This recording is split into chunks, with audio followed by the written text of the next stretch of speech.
So we're now going to work with casting the coins for S's question on please advise S on balancing helping others with helping oneself. I just love these questions because each of us should be asking ourselves these same questions. So thank you for your beautiful question that we're all going to get a lot of value out of. So I'm going to cast the coins, we're going to ask the question, we're going to unpack and have a look at how might we approach this question. And I hope that as we do so, you find a process and a mechanism to help you work with your own I Ching questions. And perhaps you get one of these changing lines or you get one of these hexagrams, and this helps you to interpret and work with your question in a new way. So we're going to cast the coins, and while I do that, let's speed this up.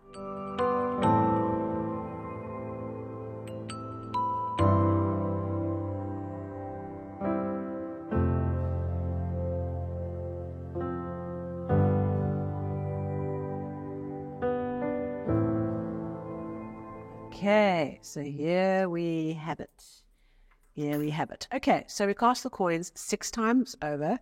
We start with the bottom as we draw our hexagram lines up, and we draw in our numbers representing whether it's a male line, a 7 or a 9, or a female line, a 6 or a 8. So let's draw in our lines. A 7 line is an unbroken, unchanging rather, male line. Okay, male yang line. Here we have a female line, and it's a changing line. So that's in position 4. Okay, so make a note. Here is a female line, right? Unchanging.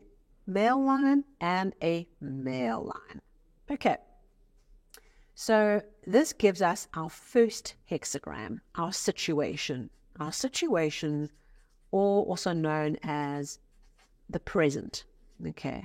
Many different ways we can think about these hexagrams when we do our interpretation. The present situation that we are finding ourselves in, that we're trying to understand. And of course, this case, it's balancing helping others with helping oneself. Okay.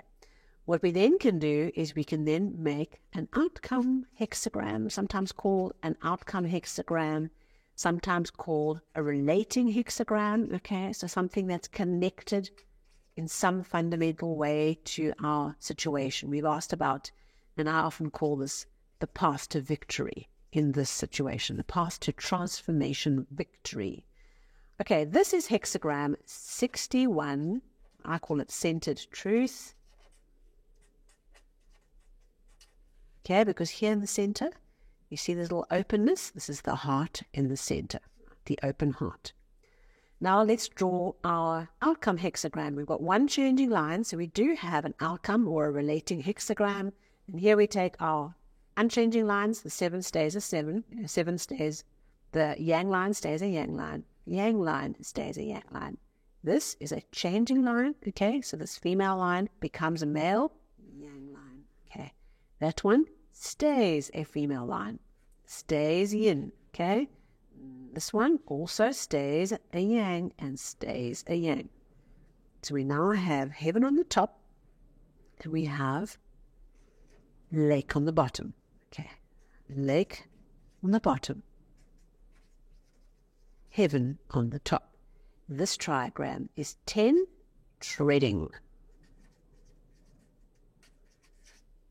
Okay, then what we do is our third hexagram we're going to draw is our nuclear hexagram. All right. That hexagram we create from this one.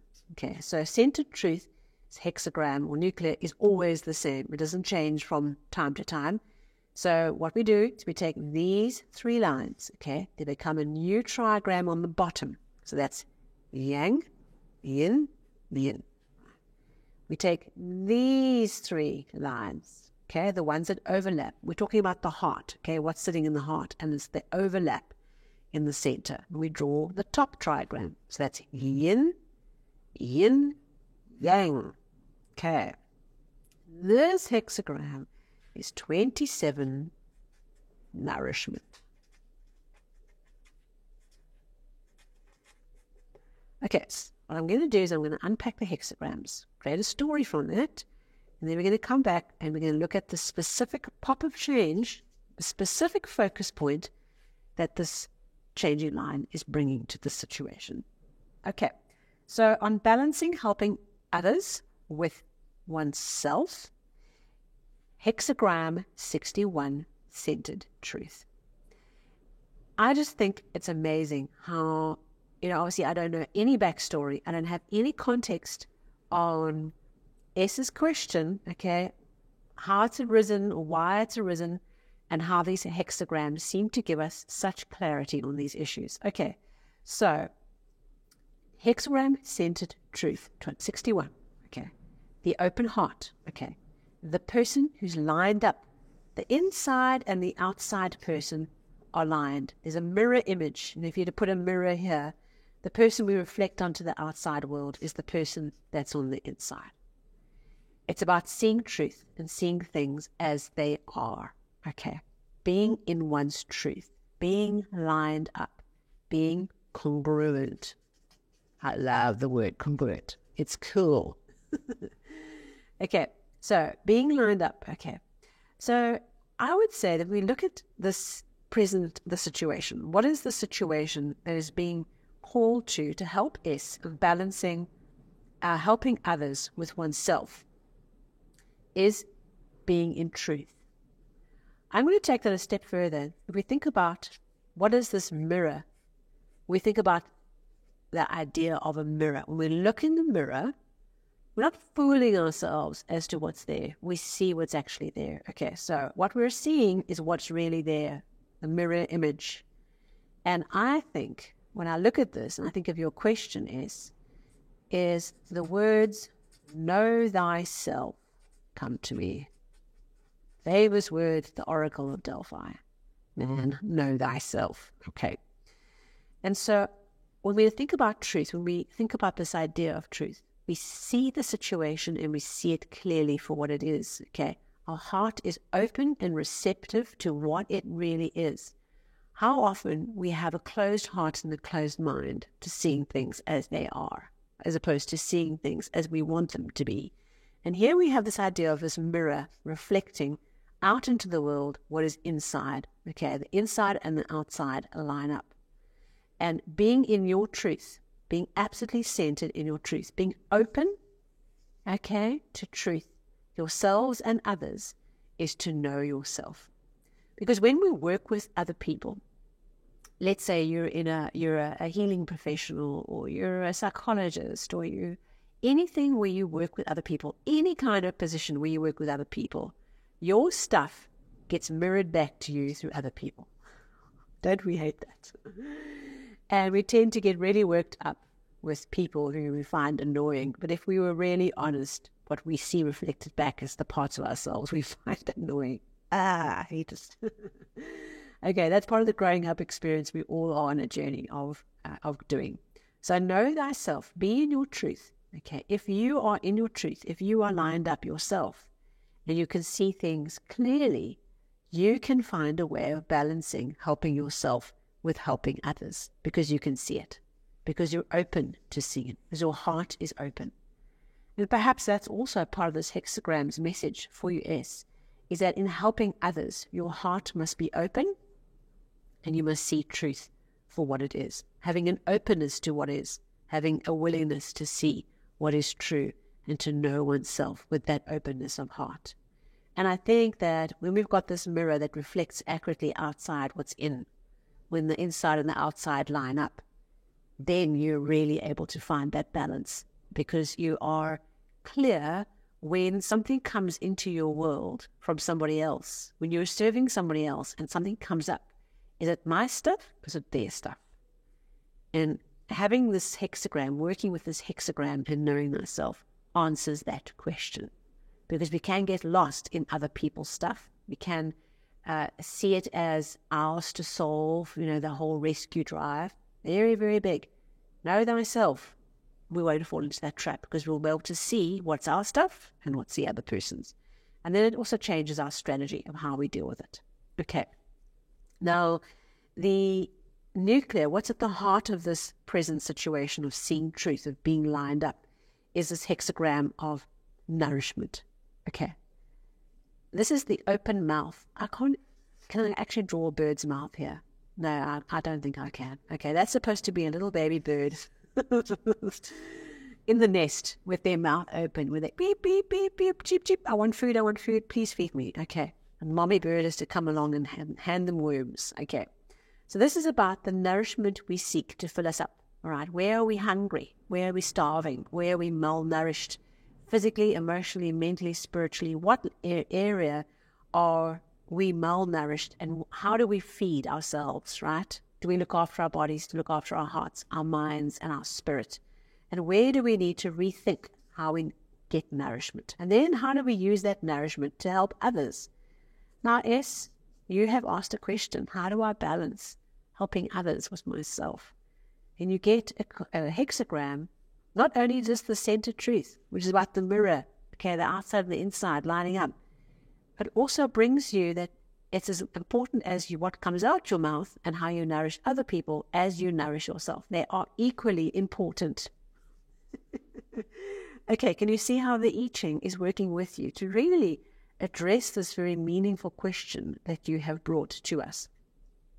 And we'll come back and synthesize it. It's a difficult word to say. Okay, so our outcome hexagram, our relating hexagram, the path to victory. How do we work with this idea? Because we've got the situation. We're knowing thyself, being in one's truth, being lined up, having the heart open is part of balancing helping others with helping self. Seeking nourishment of ourselves, knowing how to nourish ourselves effectively, okay? Putting back in while giving words of encouragement and giving nourishment to others. That both are important, they're equally important. But being conscious, being in your truth and being conscious on what you need to nourish yourself. And when do you know that you've been putting out too much energy, too much emotional energy into other people's dramas? What does that mean? How do you manage your emotional body then? Okay. What do I need to put back in when I feel like, oh, a whole pile of energy is moved out? Where do I take responsibility for my nourishment? Am I eating properly? Am I sleeping properly? Am I looking after my beautiful physical temple that is supporting all of this give back, as well as looking after ourselves? Okay, so our outcome, our path to victory is hexagram 10, treading. This is the tiger, okay, and this is the young girl running after the tiger and under threat of standing on the tiger's tail and getting a nip or a snarl back from the tiger. So we are following a power, okay? There's a power in the situation, okay? This opportunity of creative power that we are following. The way that we draw on that power, okay, is by going in a process. Putting one foot in front of the other, step by step. We don't have to run, okay? We don't stop. Because we've got a power here that we can tap into, that we can use. But we follow a process, we proceed, and we move towards what it is we want. One step at a time. Not racing. There's no need to race here. There's no need to run. There's only a need to move forward, okay? To proceed, to keep doing, to keep moving, to keep following this power that is calling to you, but to do it step by step, okay? That is how we tap into the energy. The moment we race and we try and get ahead of ourselves, the tiger, okay, turns around and nips, and we lose the moment. Okay, so question is, please advise us on balancing helping others with helping oneself. We're going to get into that changing line. But our story we're building here is one of having a mirror, okay, where the outside and the inside are the same. Okay, your heart is open. You're connected and congruent. You are working with knowing thyself and being in your truth. And when you're in your truth, when you are connected with knowing thyself enough to know what nourishes you and where you are missing nourishment, and to take responsibility for putting back in the tank what has been taken out. And you follow a process of not racing ahead, okay? You balance helping others with yourself by proceeding step by step towards that which calls you forward.